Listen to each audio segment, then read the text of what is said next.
মৌলা তোমার জমিনে থেকেছি সত্য, কিন্তু তোমার আদেশ পালন করতে আমি পারিনি। মৌলা আমি বান্দা এসেছি, আল্লাহ তুমি না রহমান, তুমি না গফফার, তুমি না সত্তার, তুমি না খালিক, তুমি না মালিক। মৌলা তুমি চাইলে তো দিনকে রাতও বানাইতে পারো, রাতকে দিনও বানাইতে পারো সেকেন্ডের আগে। মৌলা তুমি তো চাইলে মৃতকে জীবিতও বানাইতে পারো, জীবিতকে মৃতও বানাইতে পারো। ও মাওলা, এই বিশ্বের সামনে, এই বিশ্বের সামনে, এই গ্যালাক্সির সামনে পৃথিবীর কোনো অস্তিত্ব নাই। পৃথিবীর সামনে আমি 3.5 হাত মানুষের কোনো অস্তিত্ব নাই। মাওলা এই ছোট্ট নগণ্য বান্দাটা তোমার কাছে এসেছি। মাওলা মা তো ফেরাই দেয় না, মায়া করে।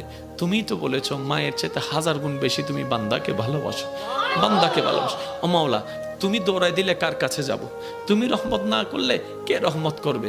তুমি ফিরাই দিলে আমি কার কাছে যাব? ও মাওলা তুমি ছাড়া তো আমার কোনো উপায় নেই, তুমি ছাড়া তো আমার কোনো উপায় নেই। ও মাওলা এবার বান্দা চোখের পানি ফেলে ফেলে কান্না করতেই আছে।